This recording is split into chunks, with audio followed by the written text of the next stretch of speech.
సుధాకర్ రెడ్డి గారు నమస్తే సార్. నమస్తే అండి. సార్, వైఎస్ఆర్సీపీ ప్రభుత్వంలో అంటే జగన్మోహన్ రెడ్డి కాకుండా ఎవరన్నా అత్యంత ఇన్ఫ్లుయెన్షియల్ పర్సన్ ఉన్నారంటే అది పెద్దిరెడ్డి రామచంద్రారెడ్డి. ఎందుకంటే మనం ఇప్పుడు దాకా చూస్తూ ఉంటాం, ఎవరిని చూసుకున్నా సరే మిగతా వాళ్ళంతా కూడా జగన్మోహన్ రెడ్డి లేదంటే భారతీ రెడ్డి లేదంటే ఆయన తమ్ముడు అవినాష్ రెడ్డి వీళ్ళే. వీళ్ళు కాకుండా జగన్మోహన్ రెడ్డి బంధువర్గం కాకుండా ఇంకా ఎవరైనా సరే జగన్మోహన్ రెడ్డి ధీటుగా వైఎస్ఆర్సీపీలో ఉన్నారంటే పెద్దిరెడ్డి రామచంద్రారెడ్డి. అంటే నాకు ఆయన గురించి చాలా తక్కువ తెలుసు సార్. అసలు పెద్దిరెడ్డి రామచంద్రారెడ్డికి ఎందుకు అంత ఇన్ఫ్లుయెన్స్, ఎందుకు అంత పవర్ఫుల్ పొజిషన్ లో ఉన్నారు? అసలు ఆయన ఆయన హిస్టరీ ఏంటి సార్? రాజకీయంగా అసలు ఆయన ఎలా వచ్చారు? పెద్దిరెడ్డి రామచంద్రారెడ్డి గారు, నారా చంద్రబాబు నాయుడు గారు ఇద్దరు కూడా సమకాలికులను. ఒకేసారి ఎస్వి యూనివర్సిటీలో చదువుకున్నారు, విద్యార్థి రాజకీయాలు చేశారు. చంద్రబాబు నాయుడు గారు కాంగ్రెస్ పార్టీలో ఉండేవాళ్ళు, యూత్ కాంగ్రెస్ లో.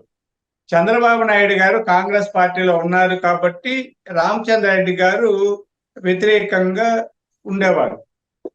ఆ తర్వాత ఆయన కాలేజీ యూనివర్సిటీలో చైర్పర్సన్ గా ఉన్నప్పుడు నీలం సంజీవ్ రెడ్డి గారు స్పీకర్ గా ఉన్నారు. ఆయన పిలిచి ఇక్కడ ఒక కార్యక్రమం పెట్టారు, ఆయన విద్యార్థి సంఘ నాయకుడిగా. అక్కడ రెండు అండి. ఒకటి, మా యూనివర్సిటీ పెట్టడానికి కారకుడు నీలం సంజీవ్ రెడ్డి గారు. రెండు రెడ్డి అంటే ఇక్కడ రెండు అండి. అంటే ఒక ఆయన్ని గౌరవించినట్టు ఉంటది. అప్పట్లో అంటే బాగా కుల రాజకీయాలు ఉండేటువంటి ఎస్వి యూనివర్సిటీలో. ఆ కులం ఉపయోగపడతారు లేదా నీలం సంజయ్ రెడ్డి గారు ఉపయోగపడేది అది చేశారు. అది ఆయనకు చాలా ఉపయోగపడింది. జనతా పార్టీ వచ్చేటప్పటికి 77లో చంద్రబాబు నాయుడు గారు కాంగ్రెస్ పార్టీలో ఉన్నారు, ఈయన జనతా పార్టీలో ఉన్నారు. యువజనత అధ్యక్షుడు కూడా అంది. నాకెందుకు తెలుసంటే నేను అప్పుడు ఏబీవీపీ జిల్లా కన్వీనర్, నేను విద్యార్థి విభాగానికి అధ్యక్షుడిగా ఉన్నాను. పెద్దిరెడ్డి రామచంద్ర గారి యువజన విభాగానికి అధ్యక్షుడిగా ఉన్నారు. 78లో సంజీవి రెడ్డి గారి ప్రమేయంతో ఆయనకి జనతా పార్టీ టికెట్ వచ్చిందని. అంతకుముందు అక్కడ పెద్దిరెడ్డి తిమ్మారెడ్డి గారు ఆ కుటుంబాలు, లేదంటే సదుము రామస్వామిరెడ్డి గారు ఆ ఏరియాలో పెద్ద నాయకులు. కొద్ది మదనపల్లి పోతే తరిమిలోళ్ళు, తంబలపల్లి వాళ్ళు నాయకులు. ఈయన అంటే రామచంద్రారెడ్డి గారి కుటుంబానికి ఆ నేపథ్యం లేదు అప్పుడు. అయితే ఎప్పుడైతే ఆయనకి ఎమ్మెల్యే టికెట్ వచ్చిందో ఒక స్థాయి పెరిగింది, ఓడిపోయారు. మిగతా పెద్ద పెద్ద కుటుంబాల వాళ్ళు రాజకీయాల నుంచి తెరమరుగయ్యారు. అక్కడ గ్యాప్ ఏర్పడిందని. మాకు తూర్పు నియోజకవర్గాలు, పశ్చిమ నియోజకవర్గాలు, లేదా తూర్పు తాలూకాలు, పశ్చిమ తాలూకాలు అంటుంటారు. చిత్తూరు జిల్లాలు, ఉమ్మడి జిల్లాలు. పశ్చిమ తాలూకాల్లో రెడ్డి కమ్యూనిటీకి చాలా బలం ఉంటుంది. అక్కడ రెడ్లు, ముస్లింస్ ఎక్కువగా ఉంటారు. అన్ని కలిసి వచ్చాయి కాబట్టి ఆయన నాయకుడికి ఎదిగారు. ఆ తర్వాత పెద్దవాళ్ళు కొంత ఆయన అణిచేసే ప్రయత్నం చేసిన ఆయనలో కొద్ది మొండి పట్టుదల ఉంది. దాన్ని మనం లక్ష్యం కోసం ఇట్లా కూడా పాజిటివ్ గా కూడా చెప్తాం. చేస్తూ అలా రాజకీయాల్లో ఉన్నారు. కాంట్రాక్ట్లు చేసేవాళ్ళు ఆయన. నాకు ఎందుకంటే నేను కూడా కాంట్రాక్టర్ నండి, మా ఫాదర్ నుంచి కొంత ఆయనతో కొంత ఆయన. తర్వాత ఆ కాంట్రాక్ట్లు చేస్తూ సక్సెస్ అయిపోయాడు. అవి రకరకాలండి. కాంట్రాక్టర్లుగా ఆయన ఎక్కువగా ఇరిగేషన్లు అలా చేసేవాడు, చాలా కలిసి వచ్చింది. ఎవరెవరు ఏదో ఆరోపణలు చెప్తుంటారు ఆయనకి ఏదో నిధులు దొరికాయని. అవేం కాదు, కానీ నిధి కాదు. నేనైతే అది నిధులు దొరికారంటే నమ్మము. వర్క్లు చేయడం, ఇంజనీర్లని వాళ్ళు మేనేజ్ చేసుకుని లాభాలు గడించడం నేర్చుకుంటూ ఎదురు లేకుండా సక్సెస్ అయిపోయాడు. తర్వాత ఆయన రాజకీయాల్లో గ్రూప్ రాజకీయాలు బాగా వచ్చినప్పుడు చెంగారెడ్డి గారితో కలిశారు. 89లో ఎమ్మెల్యే టికెట్ తీసుకున్నారు, ఎమ్మెల్యే అయిపోయారు, సక్సెస్ అయ్యారు. అంతకుముందు అక్కడ అమర్నాథ్ రెడ్డి గారు, ఇప్పుడు మన నల్లారి కిరణ్ కుమార్ రెడ్డి గారు వాళ్ళ ఫాదరు, ఆయన ఉండేది. వాళ్ళకి వ్యతిరేకంగా కూడా నిలబడి సక్సెస్ అవుతూ వచ్చాడు. ఒక కోణంలో చూస్తే ఆయనలో కొంత ధైర్యం, స్థైర్యం, సాహసం ఉంది. అయితే చదువుకున్నారండి, పిహెచ్డి చేశారు సోషియాలజీలో, గోల్డ్ మెడలిస్ట్ ఆయన. చంద్రబాబు నాయుడు గారు కూడా ఎకనామిక్స్ లో మంచి మార్కులతో పాస్ అయి పిహెచ్డి చేస్తున్నారు. ఆయన వదిలేసి రాజకీయాలకు వచ్చారు. అంటే ఆయనకంటే ముందు ఈయన ఎమ్మెల్యే అయిపోయారు కాబట్టి 78లో రీసెర్చ్ చేస్తూ ఆపేశారు. రీసెర్చ్ స్కాలర్ గా ఉన్న వ్యక్తి మళ్ళీ ఆపేశారు. ఆయన లేట్ అయింది కాబట్టి పిహెచ్డి కంప్లీట్ చేశారు. అనూహ్యంగా డెవలప్ అయిపోయారండి. అనూహ్యంగా డెవలప్ అయిపోయి చెప్తాను. చిత్తూరు జిల్లాలో చాలా మంది రెడ్డి సామాజిక వర్గం నాయకుల్ని తొక్కేశారండి ఆయన. పెద్దిరెడ్డి గారు నాకు తెలిసి ఆయన ఏమన్నా అనుకుంటే కూడా అనుకొని, ఆయన రామచంద్ర రెడ్డి నేను అన్నగారని అంటుంటాను. ఆయన సికే బాబు అనే వ్యక్తి పవర్ఫుల్ అండి చిత్తూరు జిల్లాలో. ఆయన ఎదిగితే ఈయనకి నష్టం, ఆయన తొక్కేశారు. అలాగే చాలా చెంగారెడ్డి గారు ఆయనకి టిక్కెట్ ఇప్పించారు. పెద్దిరెడ్డి గారికి టిక్కెట్ ఇప్పించిందే చెంగారెడ్డి గారు, ఆయన తొక్కేశారు. జ్ఞానేంద్ర రెడ్డి గారు ఇప్పుడు ప్రభుత్వ సలహాదారుగా ఉన్నారు. ఆయన కూడా మా రామచంద్రారెడ్డి అన్నవాడు మాతో. నేనేదో మా రామచంద్రుడు రా, నా వాడు రా అనేవాడు. ఆయన కూడా ఎంపీగా ఓడింది చేసి అందరినీ చాప చుట్టి కింద పడేసి ఏకైక రెడ్డిగా మిగిలారండి. ఒక దశలో వైఎస్ రాజశేఖర రెడ్డి గారు కూడా ఆయన వ్యతిరేకం, నాకు బాగా స్పష్టంగా తెలిసింది. వైఎస్ రాజశేఖర రెడ్డి గారికి వ్యతిరేకి, కేర్ చేయడు, ఎవరిని కేర్ చేయడండి. ఆయన అందరినీ నోటుకొచ్చినట్టు తిట్టేవాడు. ఒకప్పుడు మంత్రి అవ్వాల్సిన వ్యక్తి కోట్ల విజయభాస్కర్ రెడ్డి అందరూ ఆయన పక్కన పెట్టారు. అయితే ఆయన కొడుకు మిథున్ రెడ్డి గారు రాజకీయ మెల్లిగా వచ్చిన తర్వాత జగన్మోహన్ రెడ్డి గారు వాళ్ళకు ఉన్న వ్యాపార లావాదేవీలతో రాజశేఖర రెడ్డి గారి మీద ఒత్తిడి తెచ్చి ఇన్ని మంత్రిని చేశారండి. అయితే రాజశేఖర రెడ్డి గారు హెలికాప్టర్ యాక్సిడెంట్ అప్పుడు ఈయన అదృష్టం బాగుండి బతికారండి. ఆ రోజు మీకు ఊరికే అది అందరికీ తెలిసినా కూడా చెప్పడానికి చెప్తున్నా. రాజశేఖర రెడ్డి గారు ఈ చిత్తూరుకి రావాలి, ఆయన అక్కడ గోపీనాథ్ గారు అని ఒక ఆయన ఉన్నారు, ఎక్స్ ఎమ్మెల్యే, వాళ్ళ కొడుకు వివాహము లేదా ఏదేదో విందుకు వస్తున్నారు. ఆయనకి సికే బాబు గారికి పడదు. కాబట్టి సికే బాబు గారు మా ఇంటికి వచ్చి బ్రేక్ఫాస్ట్ చేసి మళ్ళీ నువ్వు అక్కడికి పో, నేరుగా నువ్వు అక్కడికి పోతే నాకు అవమానం అని చెప్తే చచ్చినట్టు రావాలని ఆ తొందరలో హెలికాప్టర్ ఎక్కారు, అది చనిపోయారు. ఆ దశలో ఆ హెలికాప్టర్ లో పెద్దిరెడ్డి గారు కూడా ఉండాలండి. అయితే అరుణ్ కుమారి గారు కూడా మంత్రి, ఆయన ఒకడు అదే హెలికాప్టర్ ఎక్కితే నాకు పరువు పోతుంది, లేకపోతే ఈమె ఎక్కితే ఆయన పరువు పోతుంది. వీళ్ళిద్దరి గొడవ తీర్చలేక ఇద్దరిని దింపేసి వెళ్ళారండి. లేకపోతే ఇద్దరిలో ఏ ఒకరు ఎక్కున్నా వాళ్ళు ఉండరు. అలా అదృష్టం కలిసి వచ్చింది. అంటే పెద్దిరెడ్డి గారికి పాజిటివ్ గా చెప్పాలంటే ఆయనలో కొద్ది పట్టుదల ఉంది, కృషి ఉంది, ధైర్యం ఉంది, తెలివితేటలు ఉన్నాయి, చదువుకున్నారు, అదృష్టం వరించింది. అయితే ఇప్పుడున్న పరిస్థితులు ఎలా ఉందంటే మొత్తం ఈ అక్రమ వ్యాపారుల సామ్రాజ్యానికి రాజులాగా అయిపోయాడు. నాకు కొద్ది ఆయన అంటే సాఫ్ట్ కార్నర్ అని, నేను ఇక్కడ వ్యతిరేకం కాదు, మా పార్టీ వేరు ఆయన పార్టీ వేరు. చిన్నప్పుడు ఎదిగిన క్రమంలో ఇప్పుడు ఆయన ఒక విధమైన మొత్తం అండి ఇప్పుడు ఆయన కనుసన్నల్లోనే జరుగుతోంది. కేసులైనా గొడవలైనా ఏదైనా ఇప్పుడు మొత్తం చిత్తూరు జిల్లా ఉమ్మడి జిల్లాలో ఆయన ఏం చెప్తే అదే. ఆయన చెప్పిన వాళ్ళకి టిక్కెట్ అయితే కొంతమంది చెవిరెడ్డి భాస్కర్ రెడ్డి గారు, లేకపోతే భూమన కరుణాకర్ రెడ్డి గారు, ఇలాంటి వాళ్ళ మీద ఆయన పెత్తనం ఉండదు, కానీ మిగతా అందరినీ ఆయన కంట్రోల్ చేస్తున్నారు.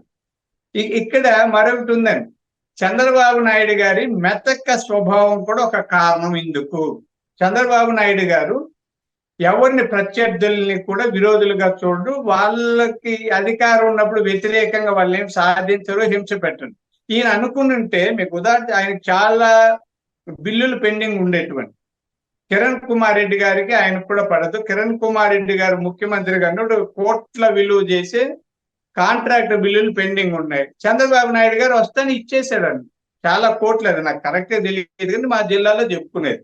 ఇక్కడ ఆయన అదృష్టం ఇవన్నీతో పాటు చంద్రబాబు నాయుడు గారి, అంటే నన్ను తిట్టుకుంటే కూడా తిట్టుకునే చంద్రబాబు నాయుడు గారు, ఈయన మెతక్క స్వభావం కూడా ఒక కారణం అండి. అంటే ఇది వాస్తవాలు చెప్పాల్సి వచ్చి చెప్తున్నాను, నాకెవరి మీద లేదు. అలా ఎదిగిపోయారు. ఇప్పుడు ఆయనకి ఎదురు లేని నాయకుడిగా ఉన్నారండి.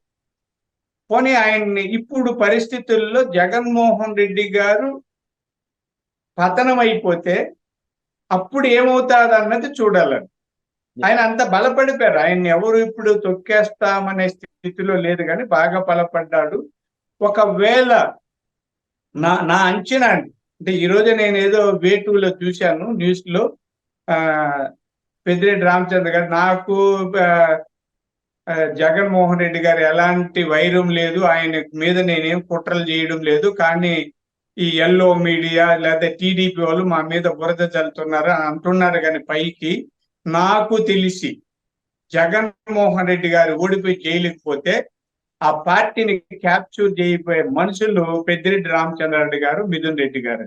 నేను ఇది పాజిటివ్ గా చెప్పాను. అన్నా పెద్దిరెడ్డి అన్నా మళ్ళీ నన్ను తిట్టుకోవద్దు, నేను నవ్వుతూ చెప్తున్నా. బాబు మిథున్ రెడ్డి గారు, నువ్వు కూడా మా అబ్బాయి కంటే కొద్ది పెద్దోడు పిల్లోడే, నేను మిమ్మల్ని విమర్శించడం లేదమ్మా, జరగబోయే చెప్తున్నా. ఇప్పుడు జారి పడిపోతే ఎవరో ఒకరు నిలబెట్టాలి కదా. లేదు మీరు ఎవరు లేకపోతే ఆ పార్టీ కాంగ్రెస్ లో విలీనం అయిపోతారు. వైఎస్ఆర్ పార్టీ పతనం కాక తప్పదు, జగన్మోహన్ రెడ్డి గారు ఓడిపోక తప్పదు, ఆ పార్టీ వెళ్ళిపోయిన తర్వాత ఆయన జైలుకు వెళ్ళక తప్పదు. దాన్ని చేతిలో పెట్టుకొని కాపాడగలిగిన సత్తా ఉన్నది పెద్దిరెడ్డి రామచంద్రారెడ్డి గారు వాళ్ళ అబ్బాయి. ఎందుకంటే వాళ్ళ దగ్గర డబ్బులు ఉన్నాయి, కులం ముందు అన్ని ఉన్నాయి. కాబట్టి ఇది జగన్మోహన్ రెడ్డి గారిలో ఎక్కడో భయం కూడా ఉంది అని వాళ్ళిద్దరికి విరోధం పెట్టడానికి చెప్పడం లేదండి శ్రీకాంత్ గారు. నేను వాస్తవాలు చెప్తున్నా. వీళ్ళిద్దరు కాకపోతే షర్మిల దగ్గరికి వెళ్ళిపోతారు అందరూ. షర్మిల గారి దగ్గరికి వెళ్ళిపోయి కాంగ్రెస్ బలపడతారు. సార్ ఇది అంటే నిజంగా రాజకీయాలుగా కాకుండా జనరల్ ఒక ఇంట్రెస్ట్ పాయింట్ అనమాట. నిజంగా పెద్దిరెడ్డి గారు అంత ఇన్ఫ్లుయెన్స్ అయినప్పుడు ఇప్పుడు ఆయన ఎంత చేసుకున్నా సరే మళ్ళా అయినా సరే ఒకవేళ అనుకుందాం మళ్ళీ వైఎస్ఆర్సీపీ గవర్నమెంట్ వస్తుందని, ఆయన ఎంత మంత్రి కన్నా ఇంకెక్కువేం అవ్వలేరు కదా, మళ్ళీ అయినా మంత్రి అవుతారు, ఆయన వాళ్ళ అబ్బాయి ఎంపీనే అవుతాడు. సో అలాంటప్పుడు వీళ్ళు అంత ఇన్ఫ్లుయెన్స్ ఉన్నప్పుడు అసలు కాంగ్రెస్ పార్టీని ఎందుకు హస్తగతం చేసుకోలేకపోతున్నారు? కాంగ్రెస్ పార్టీ ఇప్పుడు కంపల్సరీ మనకి కాంగ్రెస్ పార్టీకి కూడా సిగ్నిఫికెంట్ ఓట్ పర్సంటేజ్ ఉంది. అలాగే కాంగ్రెస్ పార్టీ అంటే కూడా అభిమానించే చాలా మంది ప్రజలు ఉన్నారు. సో అలాంటప్పుడు వీళ్ళు కాంగ్రెస్ పార్టీలో జాయిన్ అయ్యి కాంగ్రెస్ పార్టీని ఎందుకు బలోపేతం చేయలేకపోతున్నారు? అలాగే ఇప్పుడు షర్మిల గారు కూడా రేపు పొద్దున కాంగ్రెస్ పార్టీలో చేరతా అంటున్నారు. షర్మిల గారు, అలాగే ఇప్పుడు పెద్దిరెడ్డి గారు, ఆళ్ళ రామకృష్ణారెడ్డి, ఇలా చాలా మంది వైఎస్ఆర్సీపీలో యాగలైన వాళ్ళందరూ బయటకు వచ్చి కాంగ్రెస్ పార్టీలో చేరితే కంపల్సరీ ఒక ఆల్టర్నేట్ ఫోర్స్ అవుతారు కదా, ఇప్పుడు కాకపోతే నెక్స్ట్ ఇయర్ ఎప్పుడొకప్పుడు. ఇప్పుడు నేను ఇంకా కాంగ్రెస్ కూడా నా దగ్గర తిట్టించాలనుకుంటాను. కాంగ్రెస్ పార్టీ నా అనుభవంలో చెప్తానండి. ఆ కాంగ్రెస్ పార్టీ ఏమనుకుంటారంటే ఢిల్లీ పెద్దలు మిగతా స్లేవ్స్ లాగా అనుకుంటారు. ఢిల్లీలో వెళ్ళిపోయి వాడు ఏదో రాజకీయాలు చేసేస్తే ఈ కేరళ నుంచి ఒకడు, తమిళనాడు నుంచి ఒకడు, ఆంధ్రప్రదేశ్ నుంచి ఒకడు, తెలంగాణ నుంచి ఒకడు పోతాడు. వాడికి ఏమీ తెలియదండి. వాడంటున్నాను ఏమనుకోద్దండి, నాకు చాలా కోపం వస్తుంది. సర్వనాశనం చేశారు కాంగ్రెస్ పార్టీని. కాంగ్రెస్ పార్టీ చచ్చిపోకూడదండి, చచ్చిపోకూడదు. సౌత్ ఇండియాలో చచ్చి ఉండకూడదు. కాంగ్రెస్ పార్టీకి పునాది ఆంధ్రప్రదేశ్. ఈ రోజు ఆంధ్రప్రదేశ్ లో కాంగ్రెస్ పార్టీ సర్వనాశనం అయిందంటే కారణం ఎవరండి? జగన్మోహన్ రెడ్డి. నాకు ఇంకా అది ఎందుకంటే దాని మీద ఉన్న అభిమానంతో దాన్ని నాశనం చేసిన తిట్టాలనిపిస్తారు. ఈ మధ్య ఒక ఆయన్ని తిట్టు ఇంకొక ఆయన నాతో మాట్లాడడం మానేశాడు, కాంగ్రెస్ ని తిట్టానని. నాకు తెలిసి ఆయన ఊరు, ఆయనకు కూడా ఇది తెలుస్తుంది. మీరు నాశనం చేస్తుంటే మీరు విమర్శ చేయకూడదా? వీళ్ళు అక్కడ ఢిల్లీ పెద్దలు ఎట్లా ఉంటారంటే అండి, ఎవరైతే తెలివైన వాళ్ళు ఉంటే ఏదైనా మాట్లాడితే తొక్కేస్తారండి. వాళ్ళకు తాబేదారులు ఉండాలి. మా తిరుపతి నుంచి పోతే కొండ లడ్డూలు ఎత్తుకోవాలి, శాలువలు కప్పాలి. ఇప్పుడు నా ఫోటో నేను ఎవరికి శాలువ కప్పనండి, నేను ఎవరికి శాలువ కప్పను. ఈ కొండ లడ్డూలు తీసుకెళ్లి ఇవ్వను, కాళ్ళ మీద పడను. చిన్నప్పటి నుంచి ఇప్పుడు కూడా ఈ క్షణం కూడా నాలాంటి వాడిని కాంగ్రెస్ పార్టీ వాళ్ళు, చాలా పార్టీ వాళ్ళు యాక్సెప్ట్ చేయరు. చంద్రబాబు నాయుడు గారు నా తెలివితేటలకు యాక్సెప్ట్ చేస్తున్నారు, దయచేసి నాకు అర్థం కాదు. కానీ నేను ఈ కాకాల బడి చేయను. ఢిల్లీ పెద్దలు కాకా పట్టిన వాళ్ళందరినీ పైకి తెచ్చి సమర్థులంతా తొక్కేసుకుంటూ వెళ్ళారు. ఆ పార్టీ పూర్తిగా నాశనం అయిపోయింది. ఇప్పటికైనా కళ్ళు తెరుస్తారంటే లేదు. ఎట్లో వాళ్ళు కళ్ళు తెరిచి రేవంత్ రెడ్డి గారిని తీసుకున్నారు, సక్సెస్ అయ్యారు. ఇప్పుడు షర్మిల గారిని కరెక్ట్ గా వాడుకోగలిగితే వైఎస్ఆర్ పార్టీ పతనం అయిపోతుంది, కాంగ్రెస్ పార్టీ సక్సెస్ అవుతుంది. పెద్దిరెడ్డి గారు అందరూ కాంగ్రెస్కి వెళ్తారు, మీరు రాసి పెట్టుకోండి. రేపు తెలుగుదేశం పార్టీ అధికారంలోకి వచ్చేది ఖాయం. ఈ వైఎస్ఆర్ పార్టీలో చాలా మంది ఎగిరెగిరి దూకేస్తారు. ఈ ఎలక్షన్ ముందే దూకినా కూడా ఆశ్చర్యం లేదు. ఇందిరాగాంధీ గారు కానీ బతికి ఉంటే ఇప్పుడున్న 151 మందిలో 100 మంది ఈ రోజు కాంగ్రెస్ పార్టీ అండి. లేదా నాకు ఎవరైనా కాంగ్రెస్ ను బతికించాలంటే నాకు దగ్గరికి రమ్మంటే ఫార్ములా చెప్తా. జనవరి సంక్రాంతి అవుతానే కుప్ప కూల్చేసి కాంగ్రెస్ పార్టీని బతికిస్తాను. నా దగ్గర రమ్మని, నా దగ్గర ప్లాన్లు ఉన్నాయి, చెప్తా. ఇక్కడ చెప్పకూడదు. చాలా ఈజీ అండి. ఉహు, వీళ్ళందరూ డబ్బులకు అమ్ముడు పోయి డబ్బులు పెట్టి వ్యాపారాలు చేస్తున్నారు. రాజకీయం చేసేవాడు ఎవడున్నాడు? ఉహు. ఎవరున్నాడు రాజకీయం చేసేవాడు? వాళ్ళకి రాజకీయం చేయడానికి టైం లేదు. అపరాలు చేసేవాళ్ళు, ఉహు, కాంట్రాక్ట్లు చేసేవాళ్ళు, స్మగ్లర్లు, వీళ్ళందరూ కలిపి ఒక అధికారాన్ని పెట్టుకొని, ఈ పోలీసులు అధికారులు వీళ్ళందరూ కూడా అంతే. అందరూ కలిపి ఈ గూడు పుట్టాను కాబట్టి నీకు ఎక్కడికంటే అక్కడ బాగుందంటే ఎగిరి ఆ పక్క దూకేస్తాం. ఉహు. ఇవన్నీ కూడా అట్లా ఉంది కాబట్టి వీళ్ళందరూ కాంగ్రెస్కి వెళ్తారు. కాంగ్రెస్ బలపడుతుంది. డెఫినెట్ గా సార్, ఎందుకంటే ఇప్పుడు మడుగులో కనుక నీళ్ళు వచ్చింది అనుకోండి, ఆటోమేటిక్ గా అందులో కప్పలు వస్తాయి, చేపలు వస్తాయి, అన్ని వస్తాయి. Very good. యా, అది రావటమే తరువాయి అనమాట. యా, థ్యాంక్ యూ అండి, థ్యాంక్ యూ వెరీ మచ్.